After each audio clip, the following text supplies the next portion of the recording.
গাহে তোমার নামে নাথ, কেমন গাহে তোমার নামে নাথ।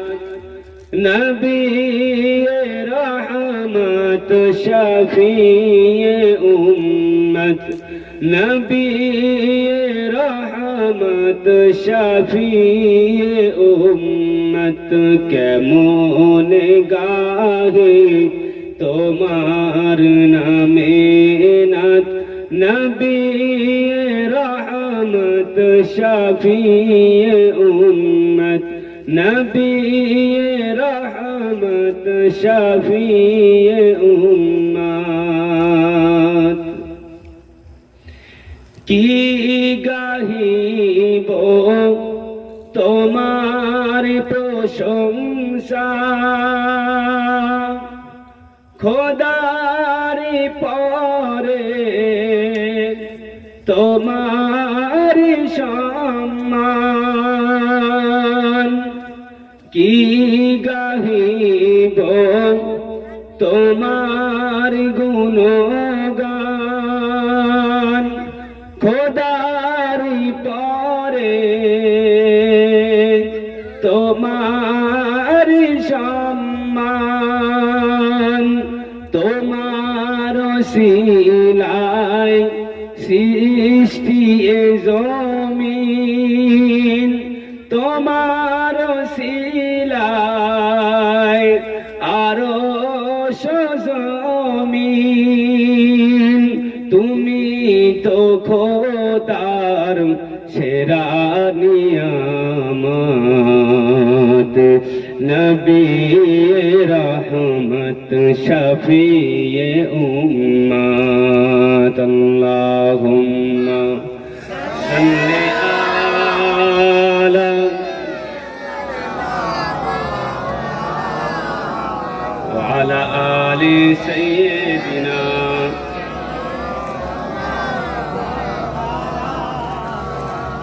प्यारे हाजिरान मजलिस, আমার দিনদার ইমানদার জওয়ান যুবকেরা, পর্দার অন্তরালে অবস্থিত আমার মা ও বোনেরা, সকলকে জানাই এই মাহফিলের তরফ থেকে আন্তরিক শুভেচ্ছা ও ভালোবাসা। সর্বপ্রথম সেই মহান রব্বুল আলামিন রব্বুল ইজ্জতের দরবারে লাখো কোটি শুকর ও সুজুদ, যে মহান রব্বুল আলামিন আল্লাহ পাক আপনাকে আমাকে পৃথিবীর সমস্ত রকমের ব্যস্ততা থেকে, পৃথিবীর অন্য কোনো আল্লাহর বান্দার থেকে, যেমন রোগগ্রস্ত ব্যক্তি হতে বিপদ মুক্তি রেখে আমাকে আপনাকে সুস্থভাবে আসার এবং বসার মতন এখানে তৌফিক দান করেছেন, সেই রবের দরবারে কলেমাতুশ শুকর আদায় করি। সমবেত কণ্ঠে সকলে বলি আলহামদুলিল্লাহ।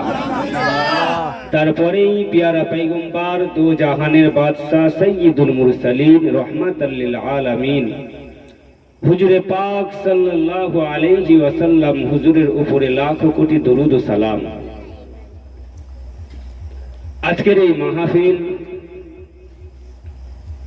এই মাহফিলের উদ্দেশ্য লক্ষ্য হলো একটা,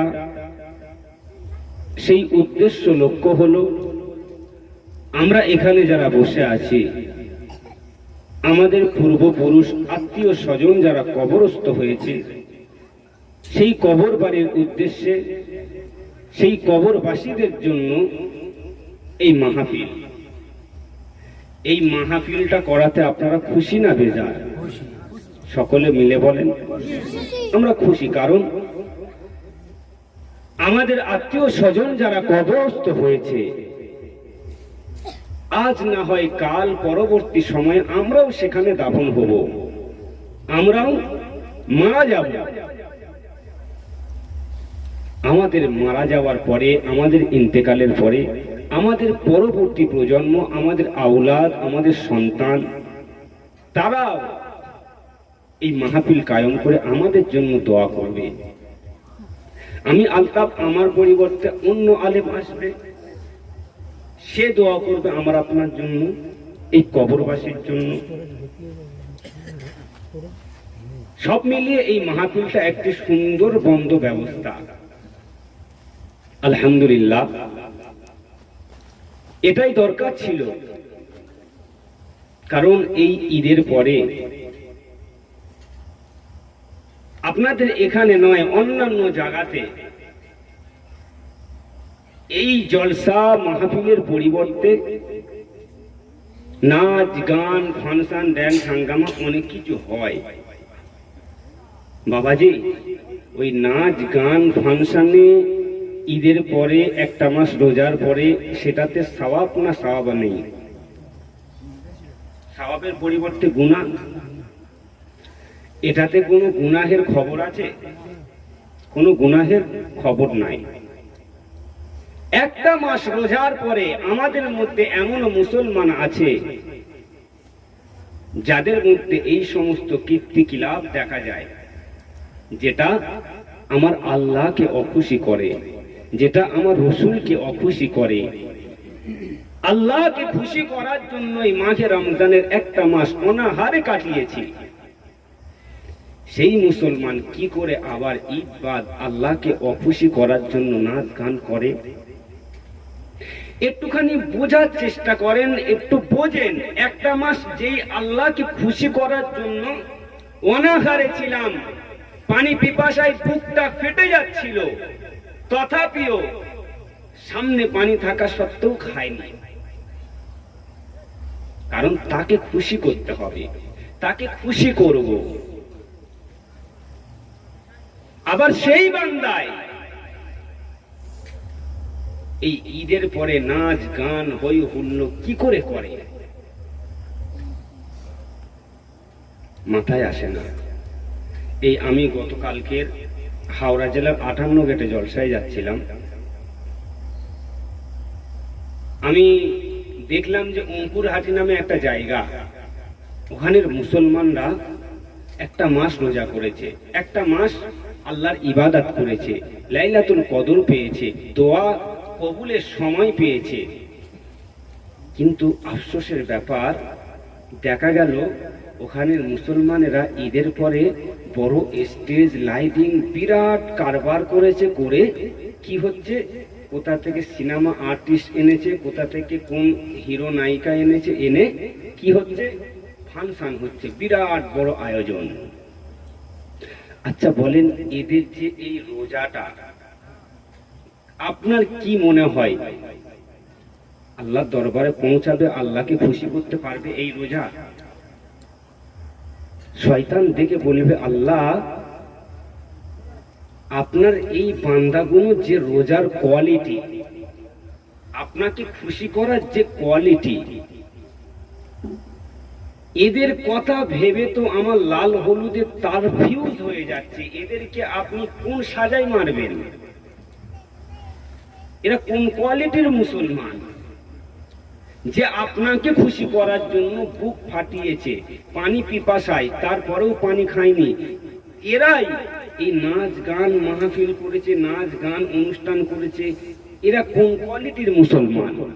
আলহামদুলিল্লাহ, আমরা কিন্তু সেটা করিনি। আমরা সওয়াবের কাজে আমরা যোগ দিয়েছি, সহযোগিতা করেছি, সুপরামর্শ দিয়েছি। এই রমজান, এই মাহে রমজান কত গুরুত্বপূর্ণ একটি মাস আমাদের কাছ থেকে বিদায় নিল। তাতে কি আমাদের কোনো কষ্ট হয়েছে? আমরা কোনো কষ্ট পাইনি যে এই এত সুন্দর একটি মাস চলে গেল। কোনো আমাদের কান্না নেই, দুঃখ নেই, বেদনা নেই। মুসলমানের ছেলেরা, এ নবীর উম্মত উম্মাতিরা, একটুখানি মনোযোগ সহকারে শোনেন। আল্লাহ পাকের কিতাব, আল্লাহ পাকের কোরআন কি ঘোষণা দিয়েছেন? আল্লাহ পাকের কিতাব, আল্লাহ পাকের কোরআন বলেন, এ আমার বান্দারা, আমি আল্লাহ পাক, আমি আল্লাহ তোমাদেরকে ঘোষণা করে জানালাম যে কিতাবের আয়াতটি হলো আমার আল্লাহ ঘোষণা দিলেন ইয়া আইয়ুহাল্লাযীনা আমানুত্তাকুল্লাহ হাক্কা তুকাতিহি ওয়া লা তামুতুন্না ইল্লা ওয়া আনতুম মুসলিমুন। এ আমার বান্দারা আমি আল্লাহ পাক তোমাদেরকে ঘোষণা দিয়ে জানালাম ইয়া আইয়ুহাল্লাযীনা আমানুত্তাকুল্লাহ, হে আমার বান্দারা আমি আল্লাহ পাক আমাকে তোমরা ভয় করো, আমি আল্লাহ পাক আমাকে তোমরা ভয় করো। হে আমার বান্দা আমি আল্লাহ পাক আমাকে যদি তোমরা ভয় করো পৃথিবীর জমিনে তোমরা কোনো গুনাহের কাজে পড়বে না, পৃথিবীর জমিনে তোমরা কোনো গুনাহের দিকে অগ্রসর হবে না, পৃথিবীর জমিনে তোমরা কোনো গুনাহের দিকে যেতে গেলে আমি আল্লাহ পাক আমার ভয়ের কথা তোমাদের মনে পড়বে। আমার ভয়ের কথা যখন তোমাদের মনে পড়বে তখনই তোমরা গুনাহ থেকে ফিরে চলে আসবে। তাই তো আমার আল্লাহ পাক আমার নবীদেরকে জানালেন এ আমার পয়গম্বরেরা, এ আমার নবীগণেরা আমি আল্লাহ পাক তোমাদেরকে জানিয়ে দিলাম, আমি আল্লাহ পাক তোমাদেরকে ঘোষণা দিলাম পৃথিবীর জমিনে যখন তোমার উম্মাতিদেরকে কলেমার দাওয়াত দেবে, কলেমা যখন দাওয়াত দেবে ওই দাওয়াতে পড়বে তোমরা কলেমা প্রচার না করে সর্বপ্রথম আমি আল্লাহ পাক আমার ভয়ের কথা তাদেরকে শ্রবণ করাবে, তাদেরকে সর্বপ্রথম বলবে ইয়া আইয়ুহাল্লাযীনা আমানুত্তাকুল্লাহ, তোমরা আমার আল্লাহকে ভয় করো। তোমরা আমার রব আমার খোদাকে ভয় করো। তাই প্রত্যেক পয়গম্বর আলাইহিস সালাতু ওয়াস সালাম যুগে যুগে যত পয়গম্বর এসেছেন প্রত্যেক পয়গম্বর আলাইহিস সালাতু ওয়াস সালাম তারা তাদের কওমের কাছে এসে সর্বপ্রথম যে বাণীটা করেছিল, সর্বপ্রথম যে বাণীটা শ্রবণ করিয়েছিলেন সেটা হলো আমানুত্তাকুল্লাহ, তোমরা আল্লাহকে ভয় করো। বলেনি তোমরা কলেমা পড়ো, আমার আল্লাহর উপরে ঈমান আনো, আমার উপরে ঈমান আনো না। মুসলমান সর্বপ্রথম বলেছিল আমার আল্লাহকে ভয় করো।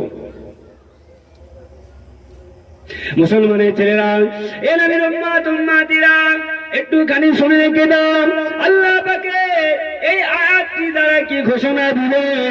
এই পৃথিবীর জমিনের মানুষেরা একটুখানি শুনে রেখে দাও, যদি আমরা আমার আল্লাহকে ভয় করতাম, যদি আমরা আমার আল্লাহকে ভয় করতাম ঈমান আনতে আমাদের কঠিন হতো না, ঈমান আনা আমাদের সহজ হয়ে যেত। যদি আমরা আমাদের প্রভুকে ভয় করতাম পৃথিবীর জমিনে আমাদের দ্বারাই সুদ ঘুষ তারি লটারি এগুলো আমাদের দ্বারাই হতো না।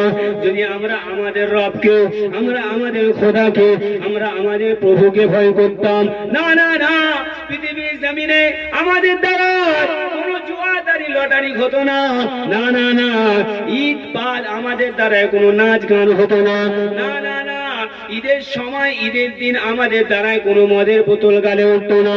এ মুসলমানের ছেলেরা এগুলো আজকে আমাদের দ্বারা হচ্ছে না হয়নি? জোরে বলেন হচ্ছে। আচ্ছা এগুলো হচ্ছে, এগুলো হওয়াতে আমার আল্লাহ খুশি না বেজার? বেজার। কারণ আমার আল্লাহ তার বান্দাদেরকে সৃষ্টি করেছেন তার ইবাদতের জন্য।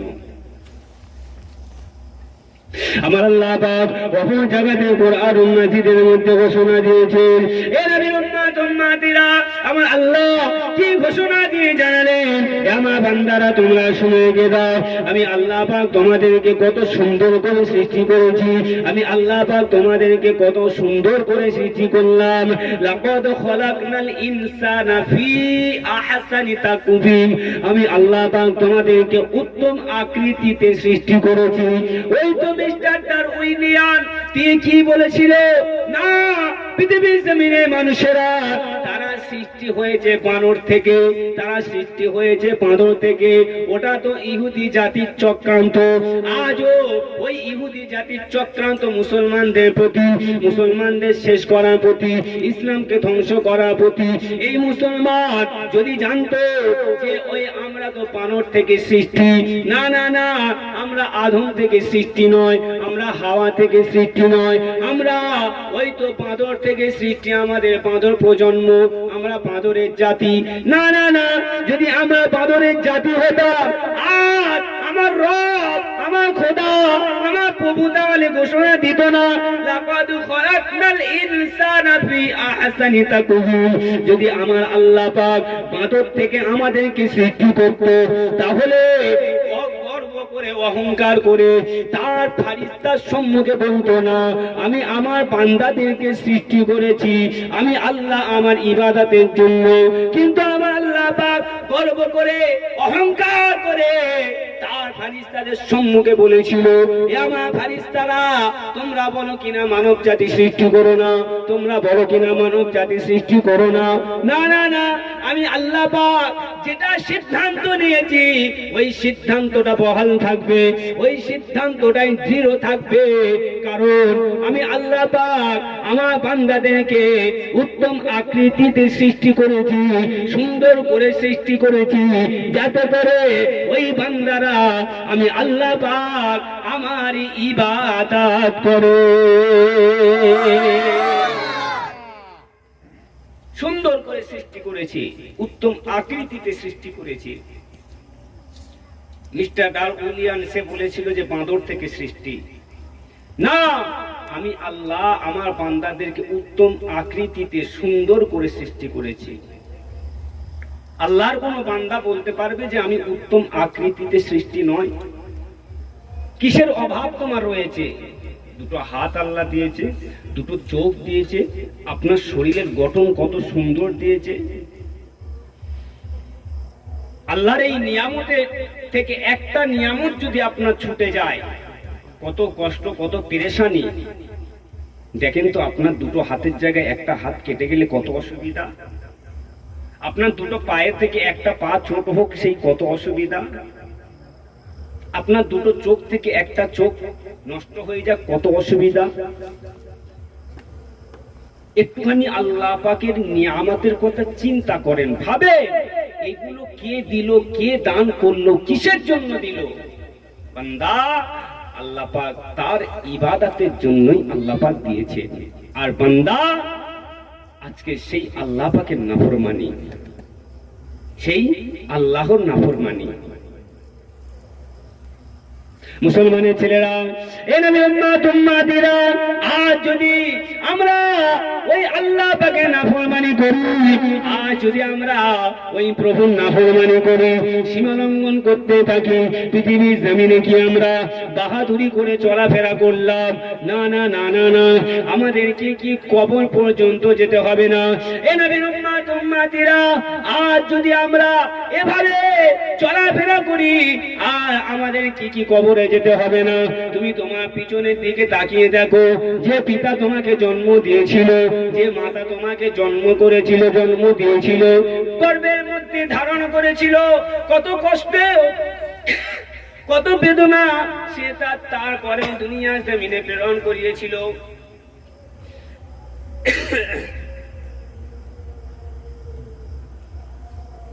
মুসলমান, তা সত্ত্বেও পৃথিবীর জমিনে তোমাদেরকে আমার আল্লাহ প্রেরণ করিয়েছেন কত কষ্ট সহ্য করার পরেও। কারণ কি? একটা আমার সন্তান পৃথিবীর জমিনে গমন করবে, আমার সন্তান আসবে, পৃথিবীর জমিনে চলাফেরা করবে, আমি নজরে দেখবো, আমি শান্তি পাবো। বাবারও চিন্তা, আমার সন্তান জন্ম নেবে, পৃথিবীর জমিনে চলাফেরা করবে, আমি চোখে দেখবো, চোখ শীতল হবে। আর ওই সন্তান যদি পিতার অবাধ্যচারণ করে, পিতার কষ্ট হয় না হয় না? একটু জোরে বলেন। পিতার কষ্ট হয়।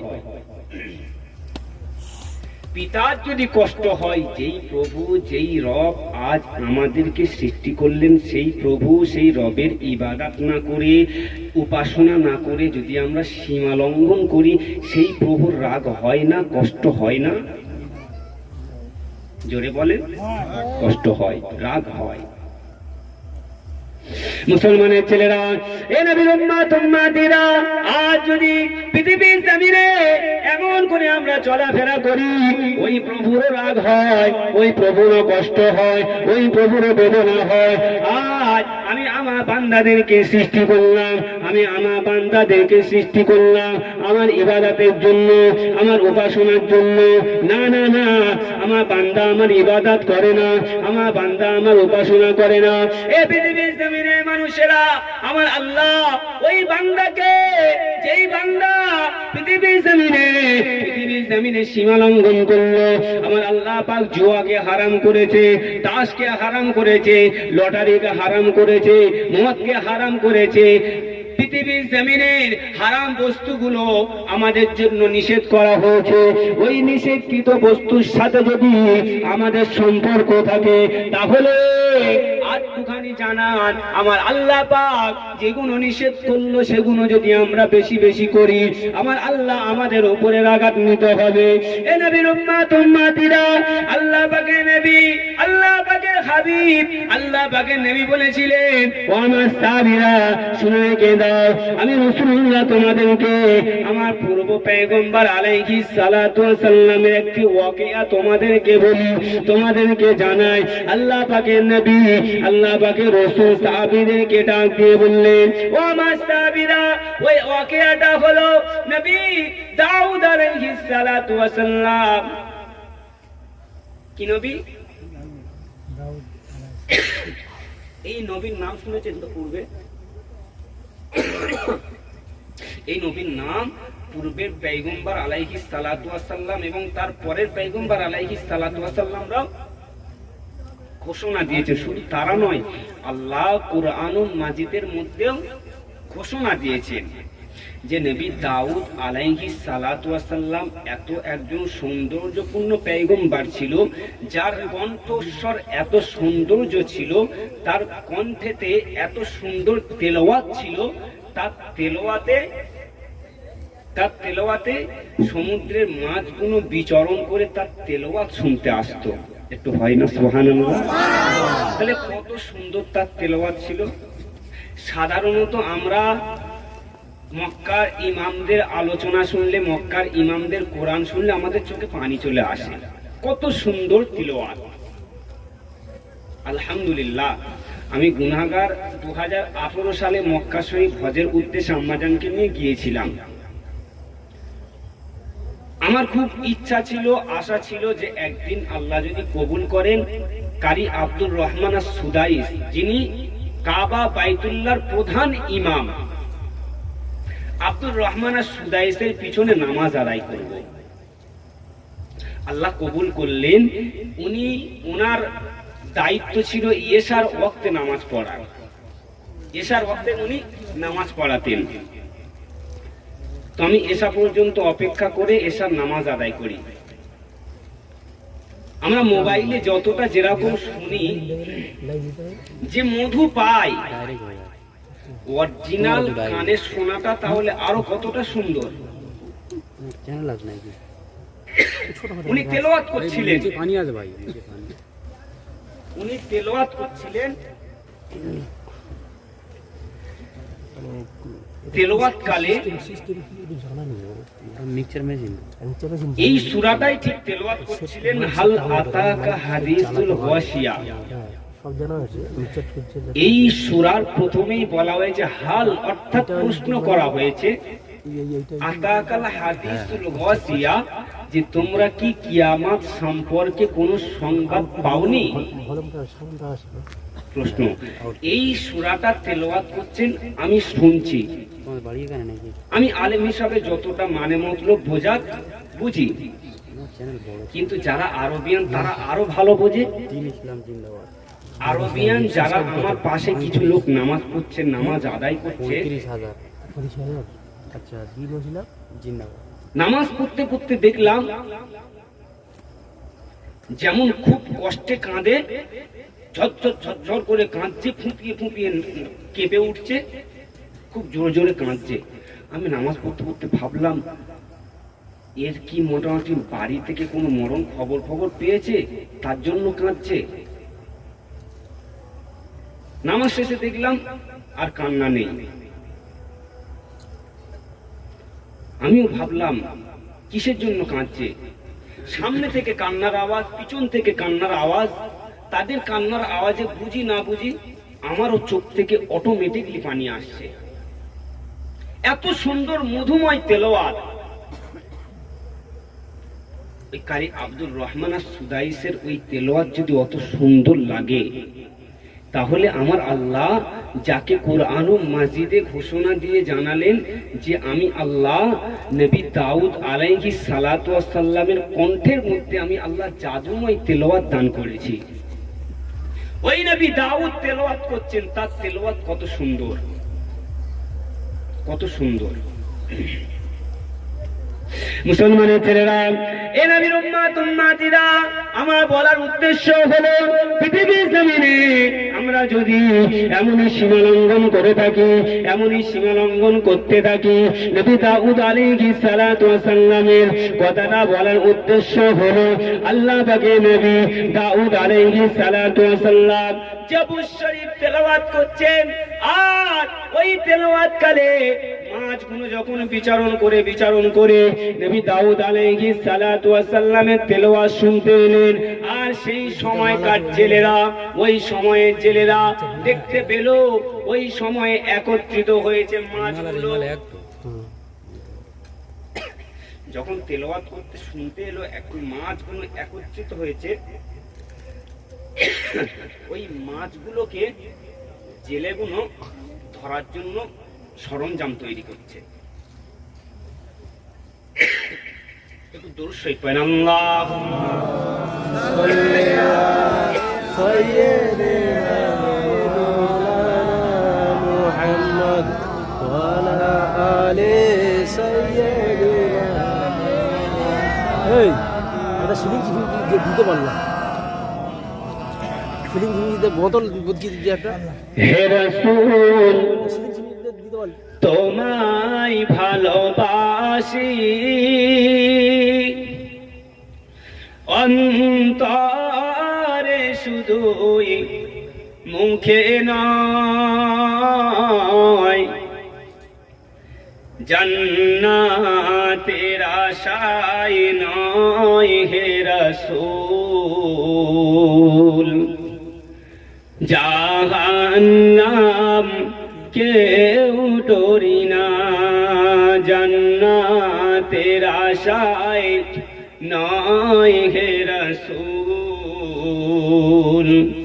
জাহান্নাম কেউ ডরি না। তোমায় পাওয়ার আশায় এমন ছুটে যায় মদিনায়, এ আশিকে দিদার দাও না, আর দূরে থাকিও না, এ আশিকে দিদার দাও না, আর দূরে থাকিও না। হে রাসূল তোমায় ভালোবাসি, অন্তরে শুধুই মুখে নয়, জান্নাতের আশায় নয় হে রাসূল, জাহান্নাম কেউ ডরি না। আল্লাহুম্মা সাল্লি আলা সাইয়্যিদিনা মুহাম্মদ ওয়া আলা আলি সাইয়্যিদিনা মুহাম্মদ। আমার বাপেরা, নবী দাউদ আলাইহিস সালাতু ওয়াস সালাম তেলাওয়াত করছেন, মাছগুলো একত্রিত হয়েছেন, সরঞ্জাম তৈরি করছে, মাছগুলোকে একসাথে তুলবে, কারণ অতগুলো মাছ একসাথে পাওয়া যায় না, তুলে নিলে মাছগুলো বিক্রি করবে, বাজারে অনেক দাম পাবে, সেই আশায় তারা একত্রিত করলো। মুসলমানের ছেলেরা, এ নবীর উম্মাতিরা, আল্লাহ পাকের নবী দাউদ আলাইহিস সালাতু ওয়াস সালাম ওই সময় বললেন, এ আমার উম্মাতিরা, তোমরা ওই মাছগুলোকে ধরো না, তোমরা ওই মাছগুলোকে ধরো না। কারণ হলো ওই মাছগুলো আমি নবী দাউদ আমার জবুর শরীফ তেলাওয়াত শুনতে এসেছে, আর ওই জবুর শরীফ তেলাওয়াতকৃত ওই মাছগুলোকে তোমরা ধরে নিয়ে বিক্রি করবে। না না না না না, ওই মাছগুলো তোমরা ধরতে পারবে না, কারণ তারা তেলাওয়াত শুনতে এসেছে, তাদেরকে ধরো না। তাদেরকে একত্রিত হয়েছে, তাদেরকে ধরে নিয়ে বাজারে বিক্রি করতে যেও না। নিষেধ করলেন কি নবী, পয়গম্বর নিষেধ করলেন। আচ্ছা, ওই নিষেধ শোনার দরকার ছিল না? ছিল না? ছিল। যদি না শুনে ক্ষতি আছে না নাই? ক্ষতি আছে, আছে। এবার এখান থেকে একটু ভাবেন, সে নবীর কথা না শুনে ক্ষতির মধ্যে যদি পড়তে পারে, আমরা আমাদের রবের কথা শুনি না, আমরা আমাদের শ্রেষ্ঠ পয়গম্বরের কথা শুনি না, আমাদের ক্ষতি আছে না নাই? আরে তার কথা ছাড়েন, আমাদেরটা আগে চিন্তা করেন।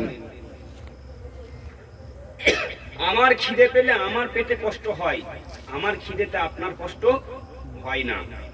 আগে নিজে বাঁচেন, তারপরে পরের চিন্তা করবেন।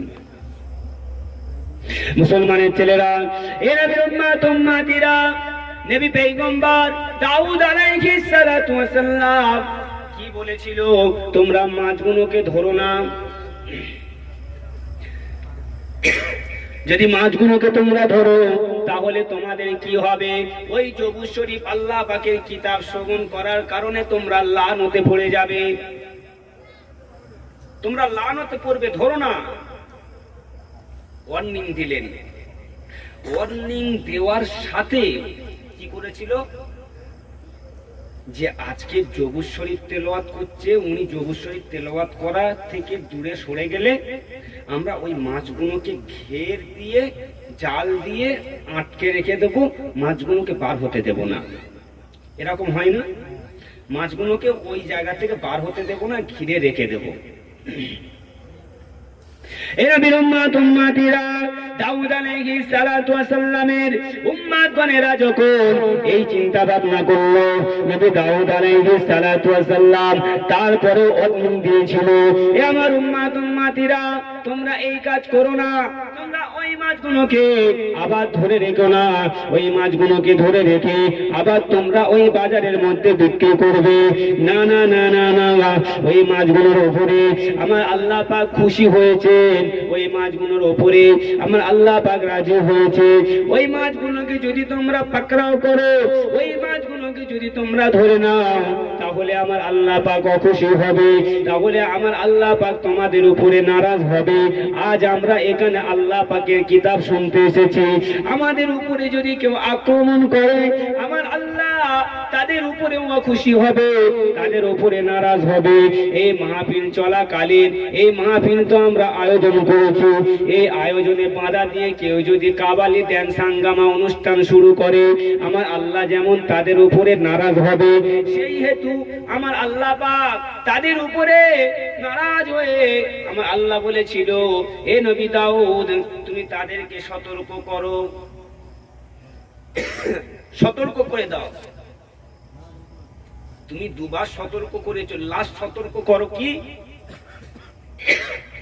ওই মাছগুলোকে ধরা তো দূরের কথা, ওই মাছগুলোকে আঘাত করা যাবে না, আঘাত করা যাবে না। ওই মাছগুলোকে হাটে বাজারে বিক্রি করা যাবে না, কারণ আমার আসমানি কিতাব শ্রবণ করার কারণে আমি আল্লাহ ওদের ইজ্জত বাড়িয়ে দিয়েছি। যদি মাছের ইজ্জত বেড়ে যায়, তাহলে আমরা তো মুসলমান মানব জাতি, সেই কোরআনকে মোহাব্বত করলে আমাদের ইজ্জত বাড়বে না কমবে? বাড়বে। আমরা বুঝি না, আমরা ইজ্জত করি না। মুসলমানের ছেলেরা, এ নবীর উম্মাতিরা নবী দাউদ আলাইহিস সালাতু ওয়াস সালামের ওয়ার্নিং দেওয়ার পরেও তাদেরকে কি করেছিল? আটকে রেখে দিয়েছিল। ওই দিনটাতে তারা ধরলো না, পরের দিনতে তারা ধরতে শুরু করে দিল। আমার আল্লাহ পাক বলেন, এ নবী দাউদ, তোমার ওই উম্মাহ সেই তো সীমা লঙ্ঘন করলো। ওই সীমা লঙ্ঘনের কারণে আমি আল্লাহ পাক তাদেরকে শাস্তি দিতে চাই, তাদেরকে আমি লানত দিতে চাই। আমার আল্লাহ পাক তাদেরকে কি লানত দিয়েছিল? আমার আল্লাহ পাক তাদেরকে কি শাস্তি দিয়েছিল? সেই শাস্তিটা হলো আমার আল্লাহ পাক তাদেরকে বাঁদরে পরিবর্তন করে দিয়েছিল। কি করলেন? বাঁদর বানিয়ে দিয়েছিল। যেই মিস্টার ডারউইলিয়াম বলেছিল যে আমরা বাঁদর থেকে সৃষ্টি, সে সূত্রটা পেয়েছিল কোথায়? এই মিস্টার ডারউইলিয়াম সূত্রটা পেয়েছিল ওই কোরআন থেকে। জানে কোরআন থেকে দলিল দিয়ে কোরআনকে খণ্ডন করলে মুসলমান মেনে নেবে। কিন্তু আমার আল্লাহ সরাসরি ঘোষণা দিয়েছেন যে আমি আল্লাহ এদেরকে সুন্দর আকৃতিতে সৃষ্টি করেছি। লাকাদ খলাকনাল ইনসানা ফি আহসানি তাকওয়িম। তাই মিস্টার ডারউইলিয়ামের কথা মুসলমান গ্রহণ করলো না, কারণ এরা জানে যে আমরা আদম থেকে সৃষ্টি। আমরা সবাই জানি আদম থেকে, আমরা হাওয়া থেকে সৃষ্টি। তাদেরকে বাঁদরে পরিবর্তন করে শাস্তি দিয়েছিল। দুদিন, একদিন বাদ, 3 দিন বাদ তারা মারা গিয়েছিল, জমিন শূন্য হয়ে গিয়েছিল। কিসের কারণে? আমার নবীর কথা না নেওয়ার কারণে। বাবাজি, আমরা নবীর কথা নিই না, আমরা হাবিবের কথা নিই না, আমার স্বয়ং আল্লাহ পাকের কথা নিই না, গ্রহণ করি না। তারপরেও আমরা বাহাদুরি করি এই জমিনে, ঠিক কি না? আমরা বাহাদুরি করি। আমরা মুসলমান। আমার আল্লাহ পাকের আদেশ নিষেধ একটাও মানার আমাদের ইচ্ছা নাই। মুসলমানের ছেলেরা, এ নবীর উম্মাতিরা, আজ যদি আমরা পৃথিবীর জমিনে এইভাবে কাটিয়ে দিই, পৃথিবীর জমিনে যদি আমরা এইভাবে হেলায় কাটাই, তাহলে মাহশারের কঠিন দিনেতে আমাদেরকে আমার আল্লাহ পাক যখন উত্তোলন করবে, আমাদেরকে আমার আল্লাহ পাক যখন পুনরুত্থান দান করবেন, আমার আল্লাহ পাক কি আমাদেরকে প্রশ্ন করবেন না? এ বান্দা, আমি আল্লাহ পাক তোমাদেরকে সৃষ্টি করলাম, আমি আল্লাহ পাক তোমাদেরকে সৃষ্টি করে আমার ইবাদতের জন্য তোমাদেরকে বানালাম। বান্দা, আমি আল্লাহ পাক আমার ইবাদত তোমরা করো নাই কেন? আমার ইবাদত তোমরা করো নাই কেন? কিসের জন্য? অসুবিধাটা কি ছিল? কি অসুবিধা তোমার ছিল? কোনো অসুবিধা তো দেইনি তোমার। খাওয়া পড়ার অসুবিধা ছিল তা তো নয়।